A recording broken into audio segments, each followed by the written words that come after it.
Hello everyone, welcome second year students English section Faculty of Commerce at City University.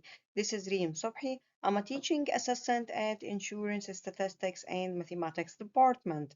This is the online sections of Mathematics of Finance course Part 2 Compound Interest.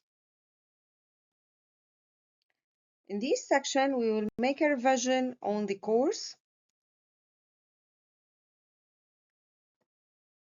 The first question, choose the correct answer.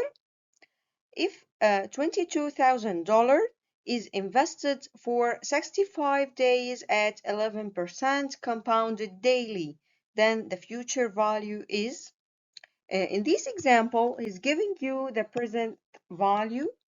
So the $22,000 is the PV and is invested for 65 days. So this is N at 11% compounded daily. So this is J. And I equals J over M. So I equals 11% over 365 days. And the future value VF equals PV times 1 plus I power N. So this equals $22,000. 1 times 1 plus I, which is 11% over 365 as it's a daily conversion, power N, and N equals 65. So this equals to 22,435.014. So the correct answer is D.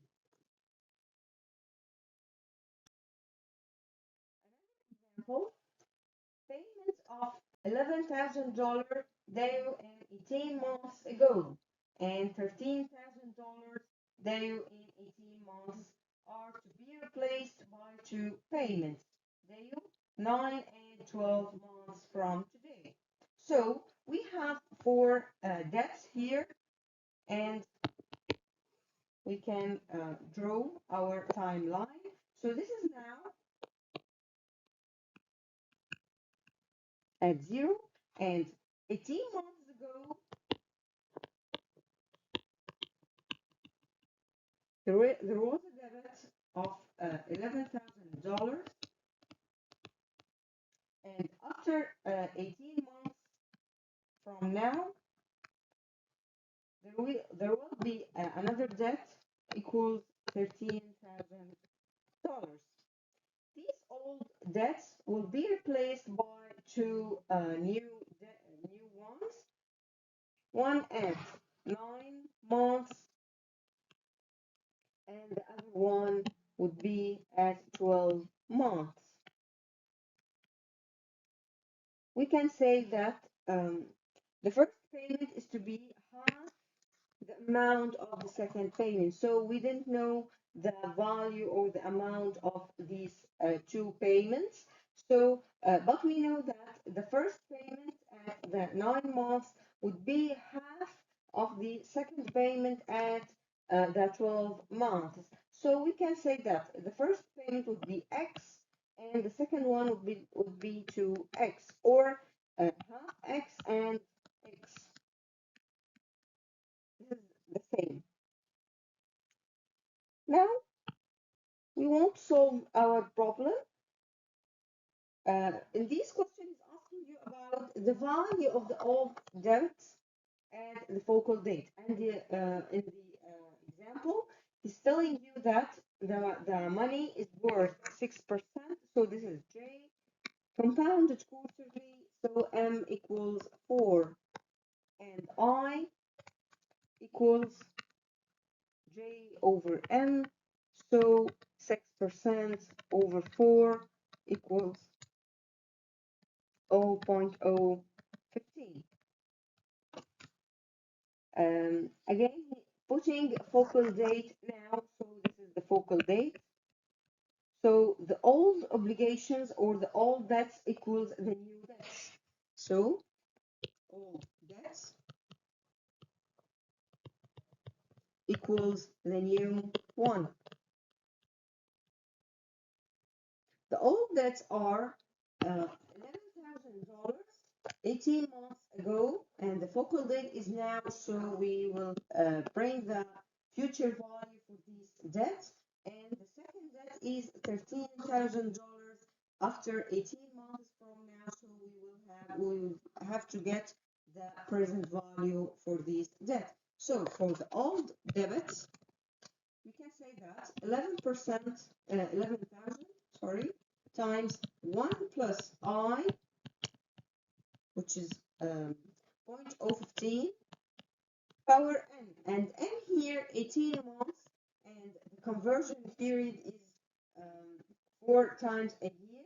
So each 3 months we have the rate or the periodic interest rate is paid each 3 months. So 18 months quarterly means 6 conversion periods, and this plus 13 times 1, 13,000 times 1 plus I 0.015 power minus n, as we have to get the present value for this debt, and this equals to negative 6. So the present value for the value for these old debts equals 23,916.9244. So the correct answer for these old debts equals A.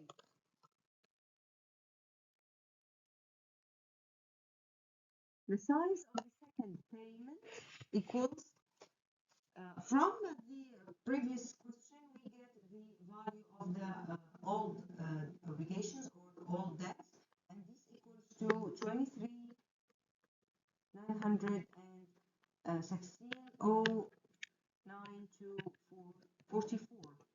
This equals X, which is the new debt at the 9 month, and as the focal date is now or at 0, so we have to get the present value of the first payment.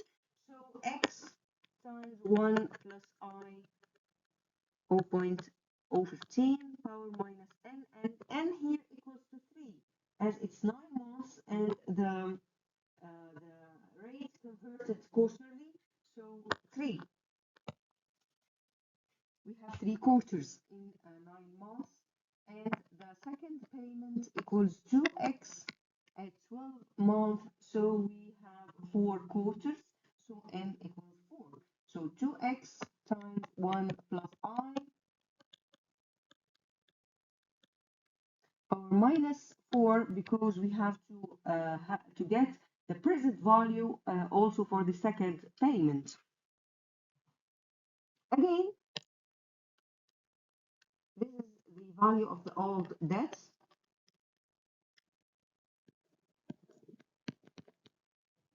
And the value of these brackets equals x times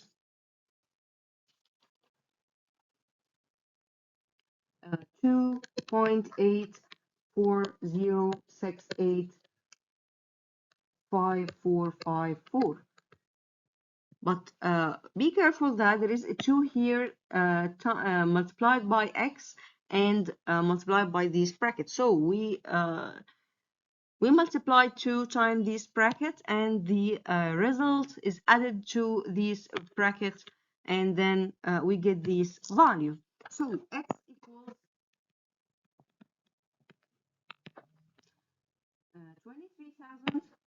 23,916.09244 over 2.840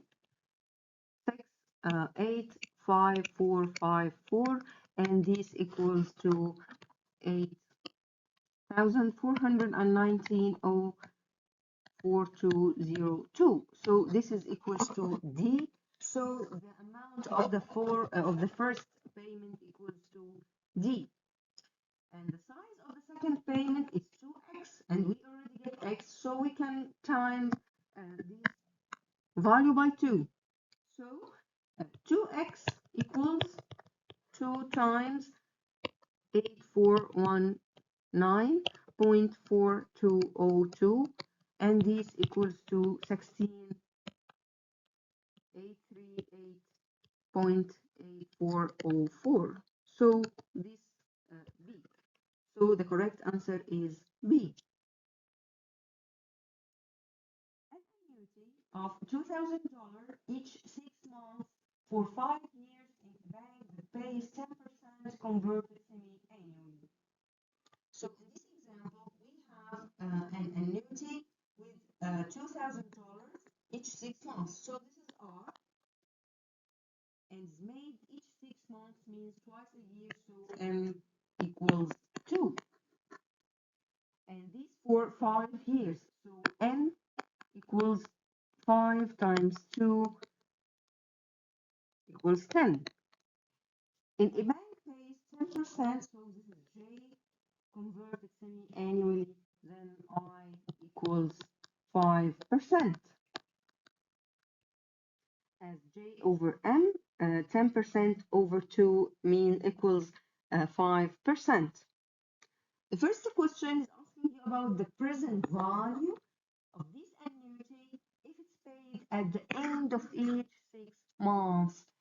As this annuity is made at the end of each 6 months, so it's an ordinary annuity, and the formula of the present value of an ordinary annuity equals ANR times 1 minus 1 plus I or minus N over I. By substituting values, A 10, R equals 2000 times 1 minus 1 plus I, which is 5%, over minus N minus 10 to the power, of minus 10 over I, which is 5%. This equals to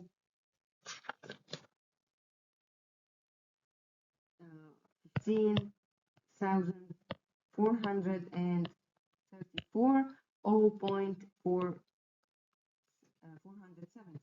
So the correct answer is B.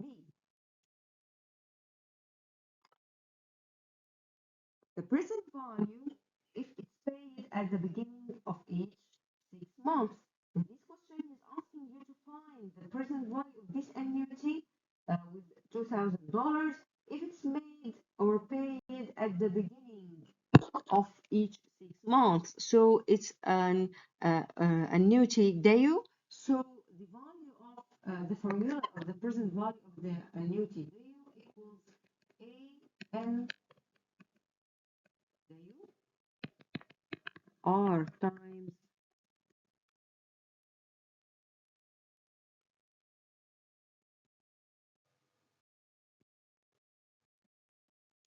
1 minus 1 plus I or minus N over I times 1 plus I.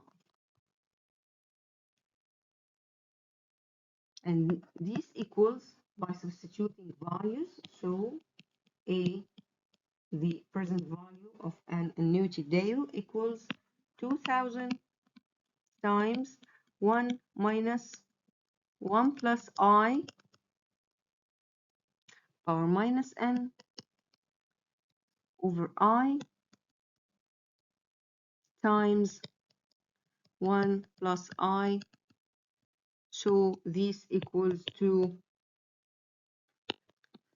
16,215.643, and this C. So the correct answer is C.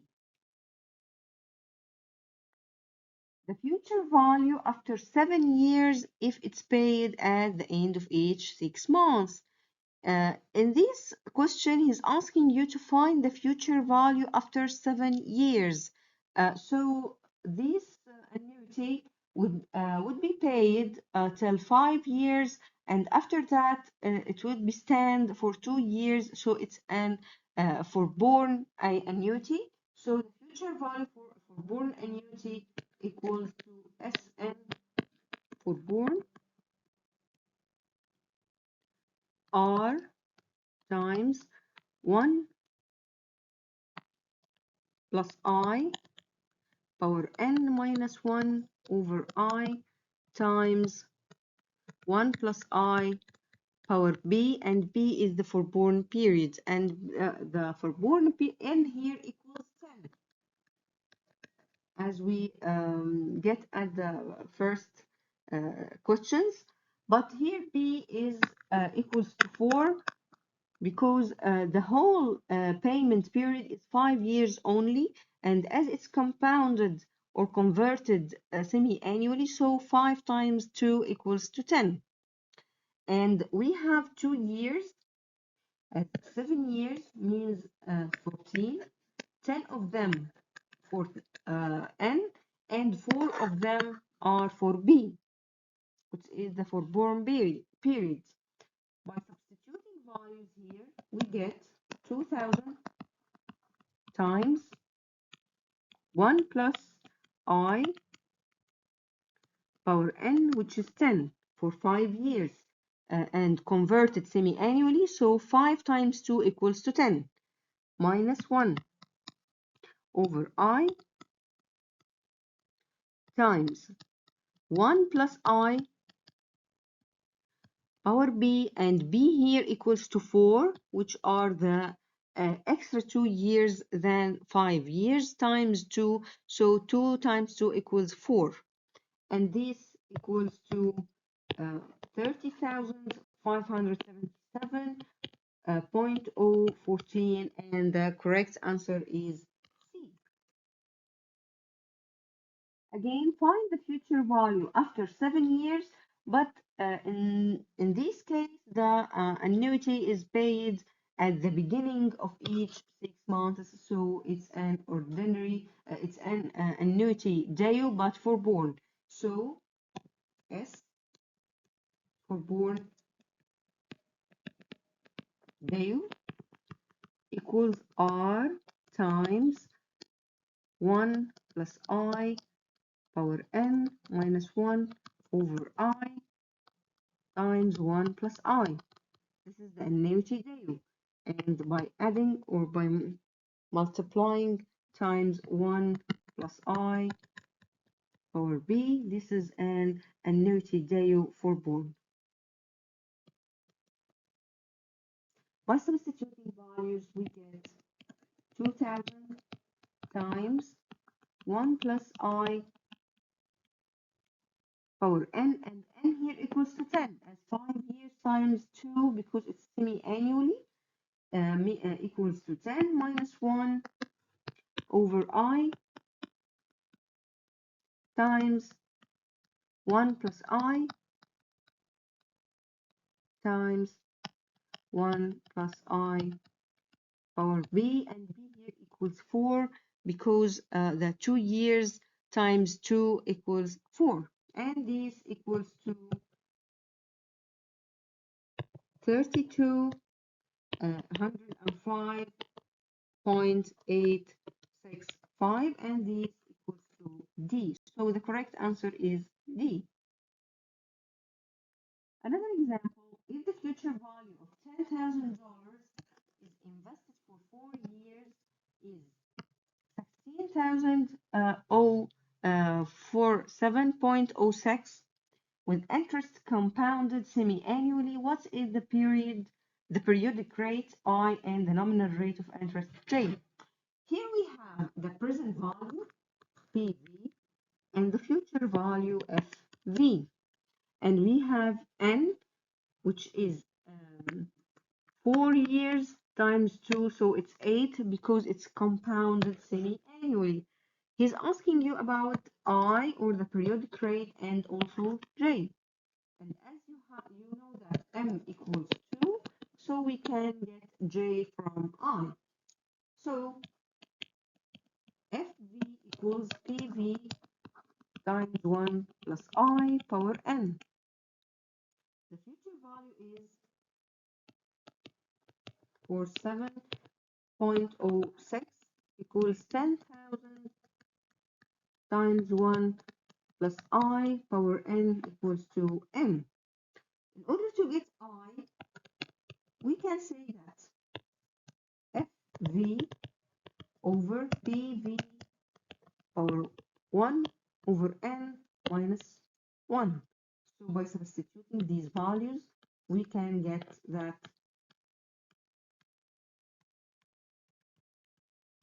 over 10,000 all power 1 over 8 minus 1, and so I equals to 0.6. Then J equals to I times M. So 6% times 2 equals to 12%. So I is 6% and J is 12%, and the correct answer is A. In order to finance the college tuition of his daughter, a man opened a savings account with $20,000 in his bank, paying 6.5% compounded semi-annually for a period of 12 years. After 5 years, he had to withdraw $3,000. What amount will be in the account at the end of original 12 years period? So in this example, a father opened an account for his daughter. Now he's opened this account with $20,000, and after 5 years, he withdrew $3,000, and we want to know the rest at the account, or the amount rest in the account after 12 years, or at the end of the period. So first we have to find the amount of these $20,000 for 5 years first, and then subtract these $3,000 that the father withdrew, and then the result will have the future value for this result till the end of the period, or for 7 years. So first we have to find the future value for this 20,000 for 1 plus I, and I here equals 2.0325 power N. N is 5 years and converted semi-annually, so power 10. This equals to $27,000, $537.8868. After that, he withdrew $3,000 from this balance, or from this amount. Then the rest is 24,537.886608. We would take this amount and find the future value for this amount. So then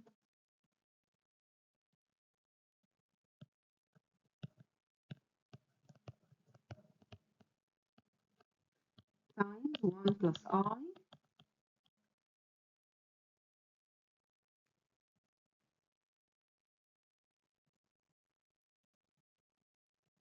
power.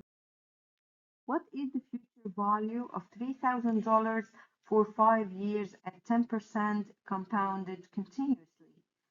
We have here the present value with 3,000, and the time, or the period, is 5 years. So this is T, and J is 10%.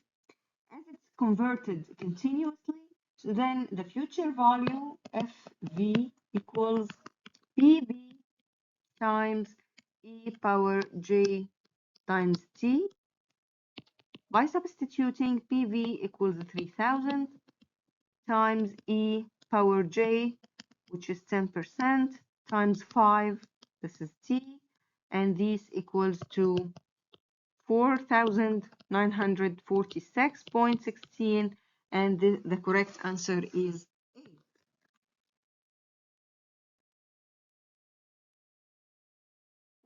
Thank you for watching this video. Hope it's useful to you. See you inshallah at the next video.